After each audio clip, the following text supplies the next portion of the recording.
Now आज का हमारा टॉपिक है inverse of A linear transformation. जैसा कि हमें पता है कि लीनियर ट्रांसफॉर्मेशन भी एक मैप है और हमने +1 और +2 में ही कर लिया था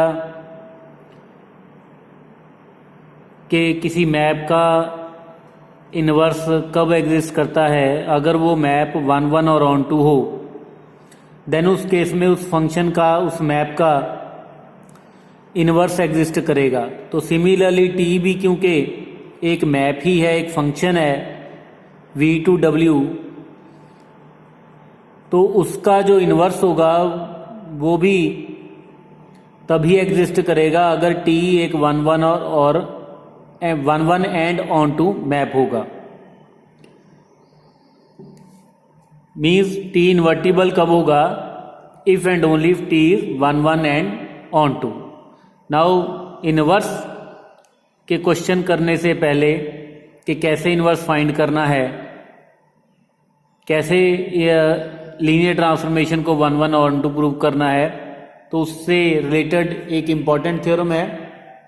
सबसे पहले हम वो करेंगे और स्टेटमेंट है let T from v/w be a linear transformation where dimension of v is equal to dimension of w। तो ये बड़ा इंपॉर्टेंट स्टेप है यहाँ पे कि अगर डायमेंशन ऑफ v और डायमेंशन ऑफ w दोनों की सेम है, मीन्स r² to r² और r³ to r³ and so on, अगर दोनों की डायमेंशन सेम है then the following statements are equivalent. तो ये जो स्टेटमेंट्स होंगी दीज विल बी इक्वलेंट। तो फर्स्ट ऑफ ऑल है कि अगर टी इन्वर्टिबल है तो वो नॉन सिंगुलर भी होगा, अगर नॉन सिंगुलर है तो वो ऑन टू होगा। एंड फोर्थ वन इज कि अगर v1 v2 vn बेसिस है v का, then t of v1 t of v2 एंड t of vn will be the basis of w। अभी तक तो हमने ये किया था कि अगर v1 v2 vn बेसिस है v का, then t of v1 t of v2 t of vn it will span range space of t, जो अब तक हमने किया था। क्योंकि दोनों की डायमेंशन इक्वल है और t ऑन टू है तो dimension of w is equal to dimension of range space t होगा, मीन्स दोनों इक्वल भी होंगे। ठीक है, तो इस केस में t of v1 t of v2 एंड t of vn क्या होगा? It will be the basis of w। Now सबसे पहले फर्स्ट पार्ट की अगर बात करें, फर्स्ट इंप्लाइज 2, मीन्स अगर यहां पे अब हमें गिवन क्या है, let t is invertible map. तो अगर इन्वर्टिबल है इट मीन्स टी 1 1 भी होगा एंड ऑन टू भी होगा, 1 1 and onto both.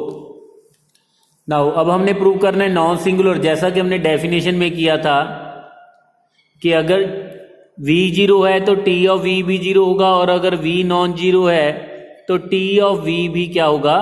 Non zero.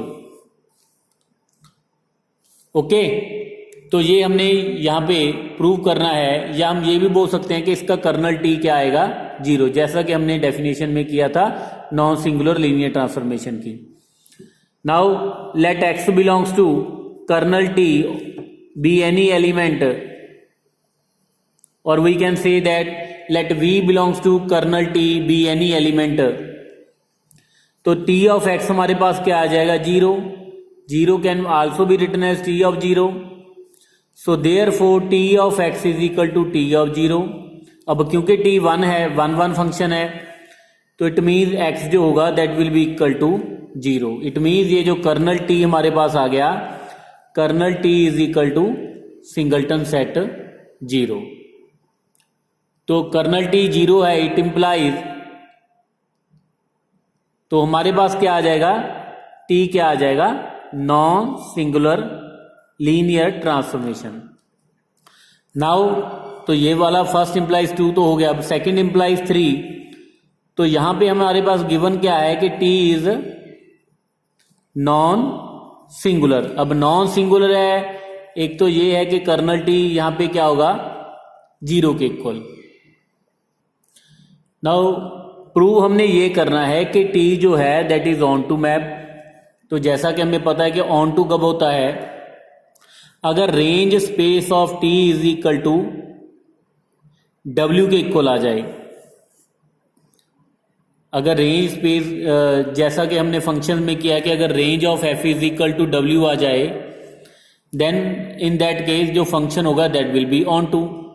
और we can see that rank of T, क्योंकि अगर डायमेंशन की बात करें, rank of T is equal to dimension of, अगर डब्ल्यू आ जाए उस केस में हमारे पास जो फंक्शन होगा that will be onto. Now जैसा कि हमने रैंक नलिटी थ्योरम में किया है कि using rank nullity theorem, rank of T plus nullity T is equal to dimension of V. Now अब rank of T plus nullity T की बात करें, क्योंकि kernel T is equal to singleton set 0, तो नलिटी टी क्या आ जाएगी, 0 के equal. और डायमेंशन ऑफ वी हमें गिवन है, it is dimension of W के इक्वल है। तो यहां पे हमने यूज कर लिया कि dimension of V is equal to dimension of W. तो यहां से हमारे पास आ गया कि rank of T is equal to dimension of W. Rank of T की बात करें तो रैंक ऑफ टी हमारे पास क्या है, rank of T it is dimension of R T is equal to dimension of W. जैसा कि हमें पता है कि ये जो आर टी होती है it is a subspace of W, तो इट मीन्स सबसेट भी होगा लेकिन नंबर ऑफ एलिमेंट्स भी सेम है। तो इट मीन्स आर टी जो होगा that will be equal to W के इक्वल होगा। तो अगर range space of T W के इक्वल है, इट मीन्स जो टी होगा that will be onto. तो ये भी हमने प्रूव कर दिया कि अगर टी हमारे पास नॉन सिंगुलर है तो उस केस में टी जो होगा that will be onto. लेकिन ये तभी होगा कि dimension of V is equal to dimension of W. ये भी साथ में आपने याद रखना है, ये भी गिवन है। नाउ नेक्स्ट हमारे पास पार्ट है 3 इंप्लाइज 4। तो टी हमें ऑन टू गिवन है और हमारे पास ये भी गिवन है कि अगर V1 V2 Vn ये बेसिस है V का, तो हमने प्रूव यहां पे क्या करना है, ये तो हमें गिवन है। तो हमने यहां पे प्रूव करना है कि T of V1, T of V2 एंड T ऑफ Vn ये बेसिस होगा किसका, W का। नाउ जैसा कि मैंने पहले भी बताया, ये हमने ऑलरेडी कर रखा है। वी नो दैट कि अगर V1 V2 Vn ये बेसिस होगा V का, देन ये जो इसकी इमेजेस का सेट आएगा T of V1, T of V2 and so on T of Vn, ये स्पैन करेगा किसको, W को, sorry range space of T को। ठीक है, ये हमने ऑलरेडी अब तक हमने कर रखा है। नाउ अब क्योंकि T ऑन टू है, तो अगर ऑन टू है तो W is equal to R T होगा। इसका मतलब तो ये हो गया, ये वाला जो सेट है, इस सेट को आप कोई भी एक B1 सेट का नाम दे दो। इसका मतलब ये हो गया कि ये जो B1 सेट है ये स्पैन करता है किसको, W को। It means W is equal to linear span of B1। जैसा कि लास्ट लेक्चर में भी मैंने बताया था, अब यहां पे डायमेंशन ऑफ जो V है, V is equal to W है, it means dimension of W जो है that is equal to N, क्योंकि V और W की डायमेंशन सेम है। और नंबर ऑफ एलिमेंट्स की बात करें, number of elements in B1 वो भी N है। दोनों के नंबर ऑफ एलिमेंट्स सेम है, इसके बेसिस में N एलिमेंट्स हैं और B1 में कुल मिला के N एलिमेंट्स हैं। और अगर B1 को बेसिस प्रूव करना हो, क्योंकि दोनों में सेम नंबर ऑफ एलिमेंट्स हैं, तो either we are to prove that कि B1 इज लीनियरली इंडिपेंडेंट और लीनियर स्पैन। तो यहाँ पे ये तो हो रखा है हमारे पास कि B1 स्पैन करता है So because dimension of W is equal to number of elements in B1 is equal to n, तो therefore B1 जो हो जाएगा that will be basis of W. तो ये हमने प्रूव करना था. So 3 implies 4 भी हमने प्रूव कर दिया. Now we are to prove that 4 implies 1. ये B1 हमें बेसिस दे रखा है W का, और B जो है, अगर B बेसिस होगा V का, तो ये जो B1 है it will be the basis of W. और हमने प्रूव क्या करना है? 1 1 एंड ऑन टू. नाउ सबसे पहले 1 1 के लिए, now let x, y belongs to V such that t of x is equal to t of y. तो x और y क्योंकि V के एलिमेंट हैं और B अगर बेसिस है V का, so x belongs to V, V is equal to linear span of B. इसका मतलब हम x को यूनिकली एक्सप्रेस कर सकते हैं in the linear combination of elements of B. तो x is equal to summation alpha i we i की value 1 to n. Alpha i हमारे पास यूनिक स्केलर आएंगे. सिमिलरली क्योंकि y भी B को बिलोंग करता है, तो y is equal to summation beta i we i varies from 1 to n. यहाँ पे जो अल्फा i और बीटा i हैं, these belongs to f. Unique scalars हमारे पास हैं. नाउ x और y की वैल्यू यहाँ पे सब्स्टिट्यूट कर देंगे.